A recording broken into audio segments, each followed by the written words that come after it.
Hello! Ang proyekto ay nakikipag-ugnayan sa iyo, Guru Markets. Magsimula tayo sa pangkalahatang impormasyon tungkol sa kumpanya. Kung kinakailangan, posibleng i-pause ang video.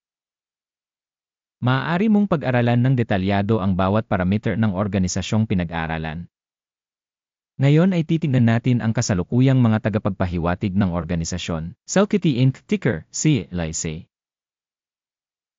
Ginawa ang pagsusuring ito gamit ang impormasyon mula noong Agosto 01, 2025. Sa pamamagitan ng pag-uri Guru Markets kumpanya Celcuity Inc. na bibilang sa subkategory. Cancer Analysis, 12 kumpanya ang nakikibahagi sa paghahambing. Susuriin namin ang mga desisyong ginawa sa dulo ng video na ito. Ang kabuang resulta para sa kumpanya ay ang mga sumusunod, -8.5 sa 10 puntos.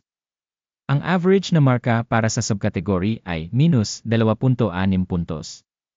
Kung titignan mo ito mula sa isang napakalawak na pananaw, sa loob ng balangkas ng buong merkado sa kabuuan, makikita natin na ang average na resulta para sa buong stock market sa kabuuan ay 1.8 points. Laban sa isang minus na rating, 8.5 puntos para sa kumpanya Celcuity Inc. Paghahambing ng paggalaw ng presyo ng stock ng isang kumpanya Celcuity Inc. at pagbabahagi ng subkategory. Makikita natin na over 12 months ang share Celcuity Inc. nagpakita ng pagbabago ng 118.2%. 34.6% ay laban sa mga pagbabago sa presyo sa subkategory. Market capitalization ng kumpanya Celcuity Inc. nagkakahalaga ng $1.52 bilyong na may subcategory capitalization na $11 bilyon. Ang halaga ng libro ng kumpanya ay tinatayang nasa $0.08 bilyon. Ang capitalization ng libro ng subcategory ay $5 bilyon. Sa pamamagitan ng paghahambing ng mga bahagi ng market at balance sheet capitalization, makikita natin ang mga sumusunod. Ibahagi Celcuity Inc. sa subcategory kapag tinatasa ang capitalization ng stock market ay 14.21%. Ang capitalization ng halaga ng libro ay 1.68%. Pagtatasa ng bahagi ng organisasyon sa merkado at capitalization ng balance ng subkategory, masama, -1 puntos. Ang kumpanyang nasa ilalim ng pagsusuri ay may mga obligasyon sa utang na $0.005 bilyon. Ang mga pananagutan sa pananalapi upang mag-book ng capitalization ay umaabot sa 114% ng kapital ng kumpanya. Pagtatasa ng mga pananagutan sa pananalapi ng kumpanya, masama, -1 punto. Ang market price to profit ratio ng kumpanya ay 0. Average sa subcategory 0. Pagsusuri ng halaga ng merkado ng kumpanya sa mga tagapagpahiwatig ng kita nito kumpara sa mga organisasyon sa subkategory, napakasama, -2 puntos. Ang tubo sa huling 12 buwan ay -$127 milyon. Ang mga pasulong na kita para sa susunod na 12 buwan ay hindi alam. Pagtatasa ng tagapagpahiwatig ng inaasahang kita sa hinaharap kumpara sa subkategory, masama, -1 puntos. Ang ratio ng halaga ng kumpanya sa kita ay 0. Ang average sa subkategory ay 3.9. Pagsusuri ng presyo sa merkado sa ratio ng kita kumpara sa mga tagapagpahiwatig ng mga kumpanya sa subkategory, masama, -1 punto. Ang kita sa huling 12 buwan ay $0 milyon. Hindi alam ang kita sa hinaharap para sa susunod na 12 buwan. Pagsusuri ng mga tagapagpahiwatig ng inaasahang mga benta sa hinaharap kumpara sa mga tagapagpahiwatig sa subkategory, masama, -1 punto.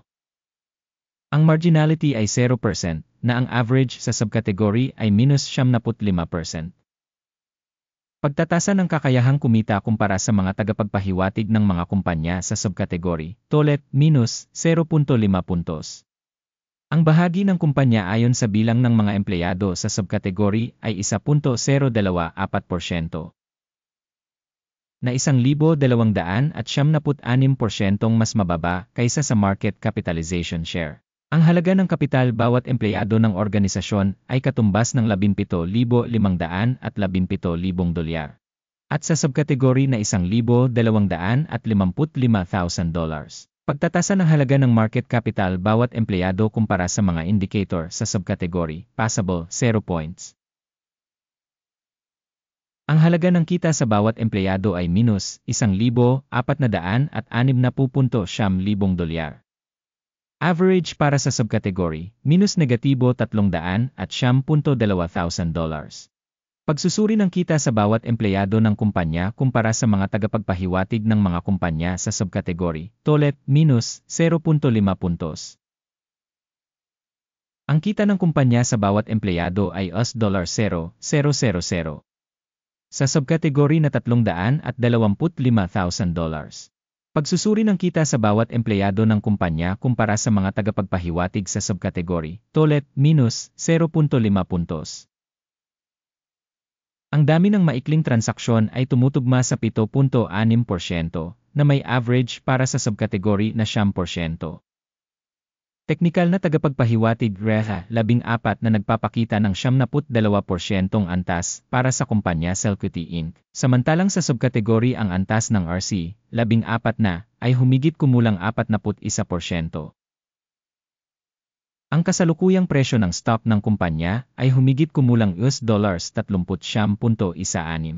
Ang target na presyo ng pinagkasunduan para sa mga pagbabahagi ng kumpanya ay humigit kumulang $60.85. Tignan natin ang talahanayan ng order na available sa lahat, link sa nakapin na komento. Ang talahanayan ng pagkakasunod-sunod ay naglalaman ng ganap na lahat ng mga desisyong tinatanggap ng publiko ngayong season ng impormasyon at reference na sistema ng pagsusuri Guru Markets. Ang pag-access sa talahanayan ng order ay libre at bukas, link sa nakapin na komento. Bilang resulta ng pagtatasa Celcuity Inc. Sistema ng impormasyon para sa pagsusuri ng stock Guru Markets, isang desisyon ang nagawa. Magbukas ng kalakalan sa pagbaba sa $30.17 bawat bahagi. Bukas ang deal dahil medyo mahina ang valuation at price trend ng kumpanya. Ang pagtatasa ng kumpanya ay ginawa gamit ang pamantayan sa pagtatasa, ang index ng AKIM. Ang take profit ay nakatakda sa 25.78. Ang stop loss ay nakatakda sa 52.56. Sakaling hindi isinara ang order sa pamamagitan ng take profit o stop loss. Pagkatapos ay otomatikong magsasara ang order sa pagtatapos ng kalakalan sa Agosto 31, 2025 o sa huling araw ng trabaho bago ang petsang ito. Ticker, YLI, magiging pangunahing buy order. Ang video sa pangunahing order ay naipublish na sa channel na ito. Kapag ang isa sa mga order ay sarado, ang pangunahing o pagbabalanse. Ang isa pang order ay naayos sa huling presyo. Salamat sa lahat sa panonood ng video na ito at sa paggamit ng help system, Guru Markets.